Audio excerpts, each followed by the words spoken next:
O extremo da família caótica, ela é desligada e alienada. O extremo da família aglutinada, ela é emaranhada e confusa. São os dois extremos. Na família de regras, nós vamos ver mais auto-orientadas do que relacional, e na famílias protetoras, mais relacional do que auto-orientada. Auto-orientada e relacional. Nesse ponto aqui, a gente vai ver que é uma distância grande entre um extremo e outro, mas, na verdade, é bem fácil de a gente pular de um para o outro. A gente vai de um extremo ao outro bem rapidinho, né? Na família caótica, a frase da família caótica é o seguinte: eu estou certo e você está errado. Quantos já ouviram essa palavra dos pais? Queria uma explicação, não veio explicação, mas veio essa palavrinha maravilhosa, né? Eu estou certo. Faça o que eu digo, faça o que eu mando. A família aglutinada. Nós pensamos e não pensamos individualmente. Ninguém tem a liberdade de pensar na família aglutinada. A gente tem que pensar junto em tudo. Ninguém toma decisão sozinho. É aquela família que é extremamente aglutinada. Na família protetora, não tenho certeza sobre o que você pensa.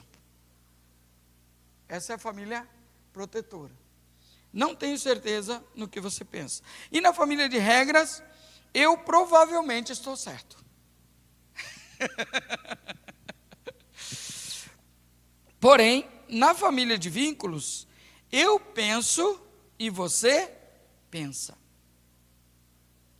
Então, dentro do que eu penso, do que você pensa, a gente tem que conversar. Isso é vínculo. Eu quero ouvir a sua opinião. Quantos de vocês já sentaram com os filhos para ouvir a opinião de alguma coisa? Eu lembro quando a gente mudou de bairro lá em Curitiba. Os meus pais tomaram a decisão de mudar de bairro. Os 7 filhos não foram consultados. A gente só soube quando chegou um caminhão e a gente tinha que ajudar a fazer a mudança. Nós vamos mudar. Espera aí, não é bem assim. Não, a gente vai mudar e pronto. A sua opinião não é relevante.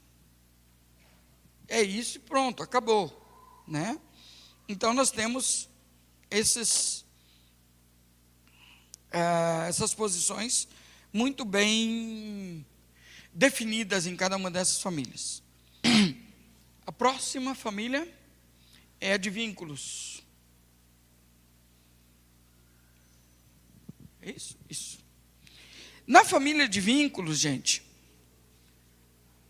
é isso? É. Consegue-se respeitando o relacionamento e individualidade para cada membro da família. Esse é o primeiro ou o segundo? No casamento, nós vamos ver a igualdade, a funcionalidade e a autoridade dos pais. Eu acho muito importante isso daqui. Por exemplo, eu brinco lá em casa, né? Que a Cleusa manda na casa e eu mando nela, né? Então, assim, ali você vai ver que o casal, ele relaciona, existe olhar entre o casal, e os filhos olham para os pais, e relacionam com ambos os pais. As setas de comunicação estão para todos os lados, ou seja, é uma família onde todo mundo tem opinião. Não quer dizer que a opinião daquela família vai ser regida pelos filhos, mas eles têm a oportunidade de dar a sua palavra, dar a sua opinião, dar o seu pensamento, colocar aquilo que eles pensam dentro da família de vínculos. E isso gera uma pessoa que vai aprender a liderar, vai aprender a ter relacionamento com as pessoas. Gente, pessoas são difíceis. Quase concordam comigo. São difíceis. Por quê? Porque elas não são igual a mim. Se elas fossem igual a mim, seriam fáceis. Mas não são. E eu sei que cada um de vocês aqui pensa exatamente igual a mim. Só que cada um de nós somos diferentes, então ninguém é igual a mim, portanto todos são diferentes. Isso gera atrito, confronto, relacionamentos difíceis. Amém, gente? Alguma pergunta? Agora eu vou deixar. Vocês já cansaram? Só tem mais 2 horas ainda. Sim.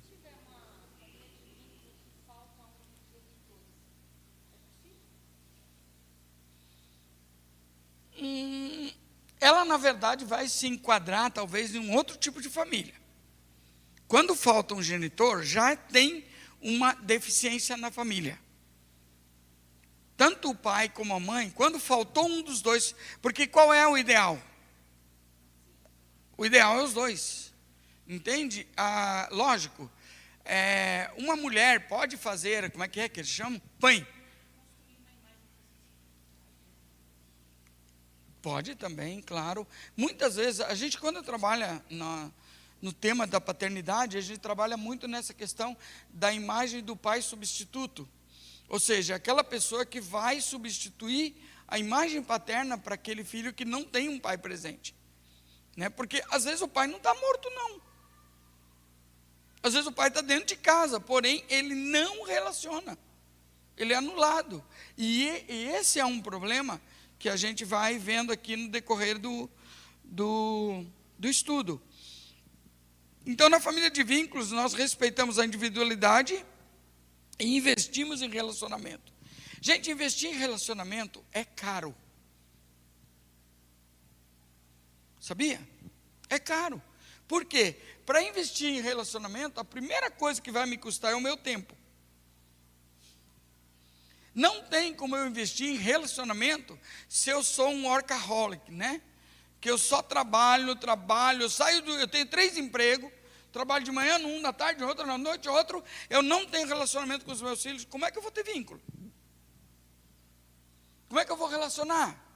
Não tem. Por quê? Porque a pessoa está muito presa a muitas atividades. E é melhor a gente abrir mão de alguma atividade para a gente ter uma família mais saudável. Mas pastor, vai faltar dinheiro. Nunca falta dinheiro. Né? Por quê? Porque se faltar um vínculo, nenhum dinheiro vai pagar o que você vai ter que arrumar depois. Né? Quando você perde o relacionamento, aí você vai ter que correr atrás disso, né? Então aqui ficou claro, o perfil do casamento nessa família, do casal, é um casamento realizado, o casamento realizado, ele depende de 3 bases, né? Ela precisa da igualdade, da funcionalidade e da autoridade.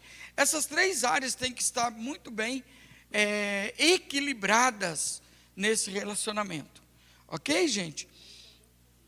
Já deu problema? Macho e fêmea são igualmente imagem e semelhança de Deus. Esse é a grande questão. Porque hoje nós vivemos num mundo onde as pessoas estão lutando por seus direitos e igualdade.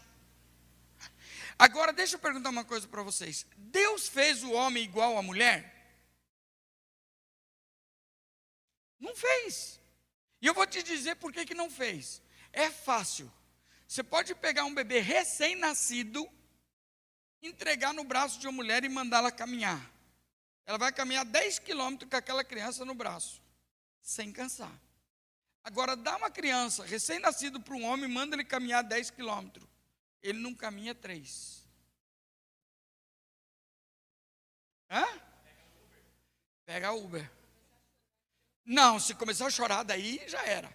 Ele é lá, abandona, larga no meio do caminho. Por quê, gente? Por que essa diferença tão drástica?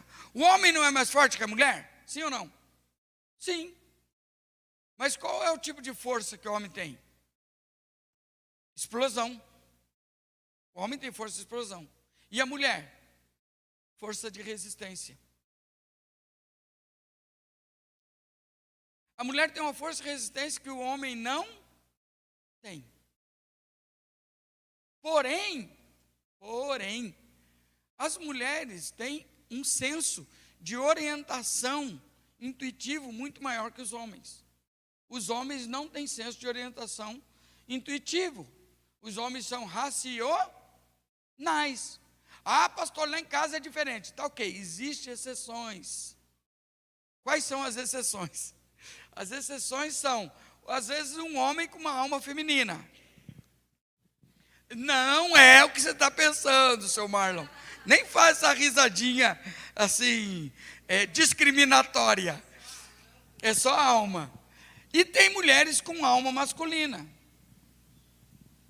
Que é aquela mulher que, se precisar, ela faz uma cerca, ela troca o negócio do chuveiro, não tem tempo ruim. E eu conheci um casal assim. Eu achava um barato, eu ria muito com eles. Porque ela era a mulher que na igreja, era ela que ia lá para o martelo, para o serrote, construir o que precisava. E ele é o que ia fazer cafezinho, é que ia arrumar as mesas. Era muito engraçado, gente. Porque ele tinha uma alma muito feminina e ela uma alma muito masculina. Tem gente assim? Tem. A característica de uma família de vínculo, então, ela é o equilíbrio. Uma família equilibrada vai respeitar a individualidade, vai investir nos relacionamentos.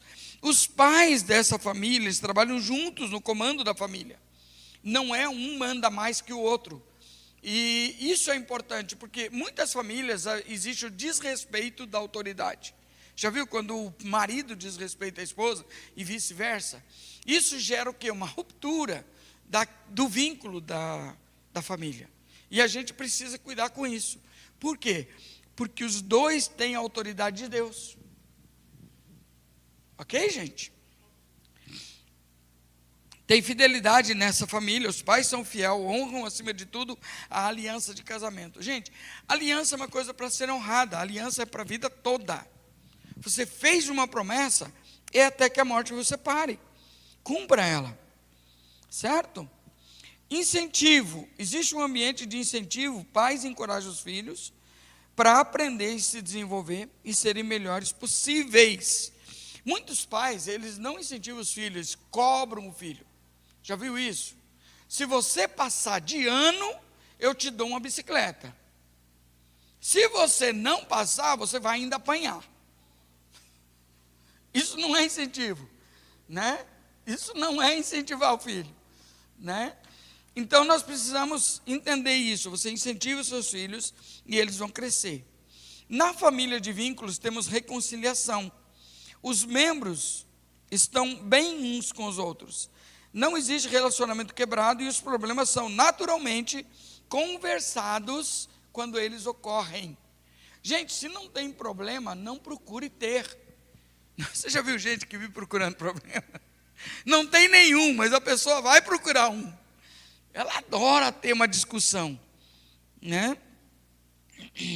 Maturidade. Não se cria uma expectativa que as crianças ajam ou pensem como adultos. Os pais sabem como dosar o incentivo e a responsabilidade em consonância com a idade de cada um. Gente, é importante aqui ressaltar que a maturidade ela é por fases.